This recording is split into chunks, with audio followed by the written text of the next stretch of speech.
Hello everyone, কেমন আছেন আপনারা সবাই? আলহামদুলিল্লাহ, আমরাও ভালো আছি। বৃষ্টির দিনে ঘরে বসে থাকতে ভ্রমণ প্রেমীরা একদমই পছন্দ করে না। তো আমার হাজব্যান্ড বলতেছিল যে চলো তোমাকে একটু মজাদার খিচুড়ি খাইয়ে নিয়ে আসি।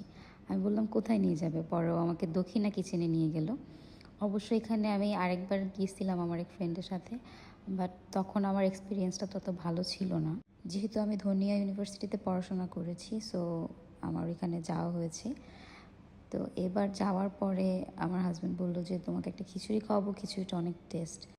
খিচুড়িটার সাথে একটা খাসির লেগ পিস ছিল, এবং খিচুড়িটা আসলে ওরকম ঝরঝরাও না, মানে একটা মাখা মাখা ভাব।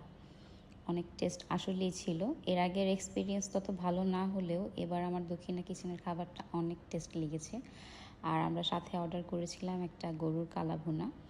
তারা সাথে আবার দু পিস রসুনও দিয়েছে। কালা ভুনাটাও অনেক টেস্ট ছিল। ওভারঅল আমি বলবো যে যদি বৃষ্টির দিনে কেউ খিচুড়ি খেতে চান তাহলে অবশ্যই একবার হলেও গিয়ে ট্রাই করতে পারেন।